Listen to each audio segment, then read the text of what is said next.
Hi everyone, Lewis here. I've got another movie review for you. I want to review Elvis 2022, not to be confused with the John Carpenter Kurt Russell Elvis movie from 1979, I want to say. Yeah, this is the new one by Baz Luhrmann, and it's a very, very Baz Luhrmann film. But to go back a little bit, I like Elvis Presley. It's never really been a big thing in my life, but like anybody else, I'm aware, very very aware of him, and I have a decent knowledge of him. And after watching this film, I kind of think, actually, I do really like Elvis Presley, and that's something I should really get into more. I like some of his slower songs and stuff like that. Because he's a really really good singer. I never really got into the whole like rock and roll side of it, but I like him. But what I mean is I'm not the be all and end all.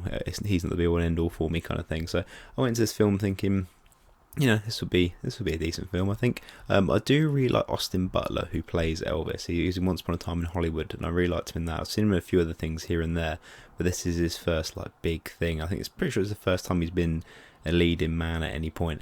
And but my overall thoughts on the film was that I thought it was good. It's very long. It's 2 hours and 40 minutes, which I knew going in, and I saw it in ScreenX, and I like to go to ScreenX because it normally no one really goes to it, so it's pretty quiet. And I prefer that these days. So I went seeing that, and to be honest, I think that actually did add to it quite a bit.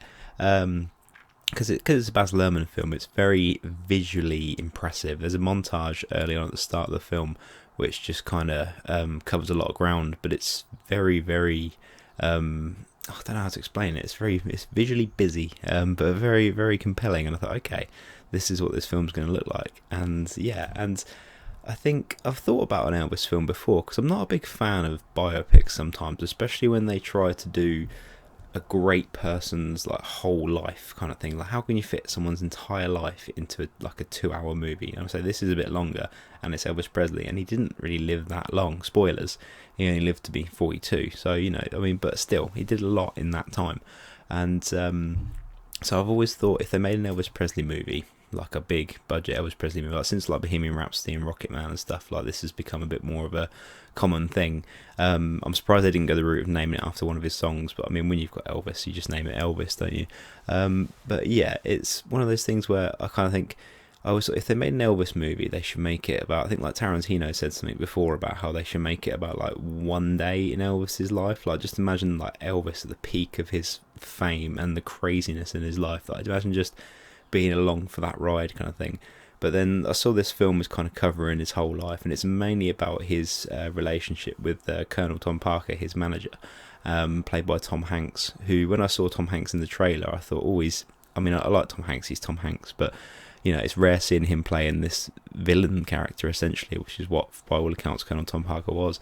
And I felt like his performance was a bit much coming from the trailer, like, because he had a lot of, fat face on, and he's doing a bit of a cartoony voice, which I don't know what Colonel Tom Parker really sounded like, but it could be accurate for all I know. But actually in the film, I was like, okay, actually, yeah, this works pretty well. Like, and it was a good performance because it made me dislike Tom Hanks, which takes quite a lot. But speaking of performances, the main talk about this movie is definitely going to be Austin Butler playing Elvis, and yeah, he's really, really good. Like, I can't actually comment properly on his performance because I was very taken by it, and I didn't really think of it as a performance for a lot of it, which is the best kind of acting performance, when you forget that's a person acting.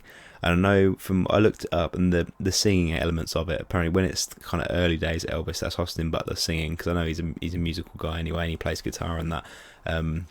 And later on, it's kind of a blend of his voice and Elvis's voice, but because you can't really emulate Elvis Presley's voice, can you? No matter who you are. But yeah, I wasn't sure if this would be like a musical as well, but it's not, essentially, because the songs are in the context of songs being played in the movie, but it gives them plenty of time to breathe because it's an Elvis Presley movie, so you want to play his songs for a good period of time. And yeah, some of those moments are really where he shines. Like, I think the peak of the movie for me, and probably for a lot of people, because it is kind of meant to be the peak of, and probably was the peak of like his career, I'd imagine. Again, I don't know that much about it. I wasn't alive when he was. But the '68 comeback special, and again, this isn't a spoiler because it happened in real life.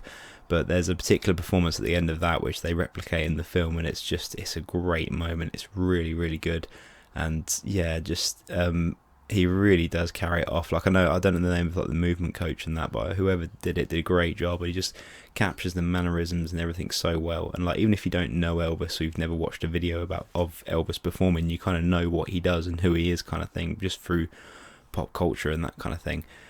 But yeah, so I don't like to talk about awards and stuff early on because it doesn't really matter anyway, does it, no matter when it is. But I think he's going to be a strong contender, and I really think it's a great performance that deserves to be seen by a lot of people. Yeah, I don't think the movie will be for everyone. Say it's very long, say 2 hours and 40 minutes, and I did feel that, but not at the point where I was kind of going, oh god, I want this to be over. I was just kind of going, yeah, I can feel I've been here for a while, but there was no like negativity about that. I was just like, okay, it's a truly great film that's very long and doesn't feel it, kind of thing. But it's constantly moving, it's constantly visually arresting, kind of thing, and I feel like that might put some people off. I don't know, because it's very kind of, I wouldn't say arty, but it's very flamboyant. I mean, as you'd expect given the subject matter, and I think that might maybe throw some people off. I don't know. It might not be for what some people like to see, but so it might not be for everyone. I imagine if you're an Elvis fan, I think you'll like it. I don't know the historical inconsistencies or inaccuracies, or I imagine there's a lot of stuff that's been moved around for dramatic effect and that, which is fine, it's a movie, but I don't know about that side of things. But I imagine there probably is some, and some people might not like that. But I think